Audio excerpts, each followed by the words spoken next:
Jamaah kerajaan, salt is good. Garam memang baik. Kalau saya sampaikan pada minggu yang lalu dengan jelas apakah garam itu? Love, grace, and mercy, LGM. Tetapi secara khusus saya bicara tentang kasih karunia. Firman Allah mengatakan kalau garam jadi hambar tidak bisa diapa-apakan. Dengan jelas saudaraku, hendaklah kamu selalu tahu cara berbicara.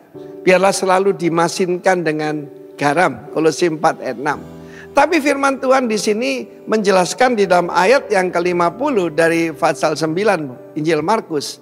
Hendaklah kamu selalu mempunyai garam dalam dirimu. Jadi garamnya di mana? Di sini saudara.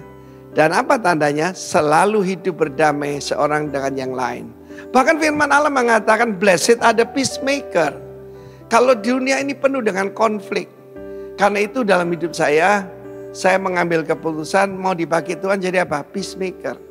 Dalam hidup saya selalu antara suami, istri, orang tua dengan anak.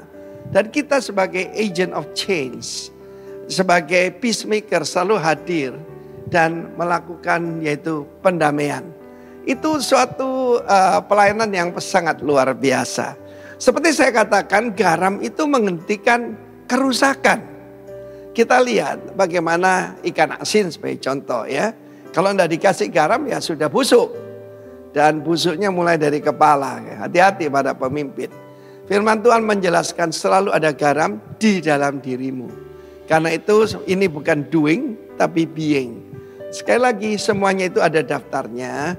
Yaitu di dalam Matius pasal 5 tadi. Dan tetapi firman Tuhan juga berkata kamu akan digarami dengan api. Api dalam Alkitab selalu tentang pemurnian. Tentang penyucian. Yaitu bagaimana kalau kita proses membuat garam saja. Kita lihat bagaimana ya perlu panas matahari dan sebagainya. Bahkan saya melihat dengan mata kepala sendiri waktu saya pelayanan di Krayan. Di situ ada satu keluarga yang hidup dari 2 sumber kecil. Sumur yang lebarnya cuma segini saudara ya. Cuma 2 biji. Setiap hari bisa menghasilkan garam senilai 1 juta rupiah. Dan itu warisan daripada nenek moyangnya. Dan bagaimana bisa jadi garam dari air lalu kemudian diproses dengan api baru jadi garam. Dan saudaraku saya mencecapnya memang bukan cuma asin tapi penyedap rasa. Luar biasa saudaraku ya. Jadi setiap anak Tuhan harus selalu ada garam di dalam dirinya. Garam perdamaian. Dan kalau kita belajar firman Tuhan semua kurban harus dengan garam, mulai dengan grain offering.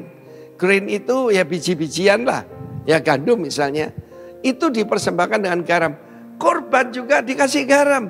Apa Tuhan itu suka kambing asin? Bukan. Garam selalu berarti kasih.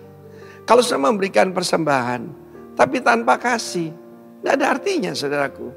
Ya, jangan dengan duka atau paksa, tapi bukan sukarela. Karena Allah mengasihi orang yang memberi dengan sukacita. Kenapa sukacita? Karena memberi dengan kasih.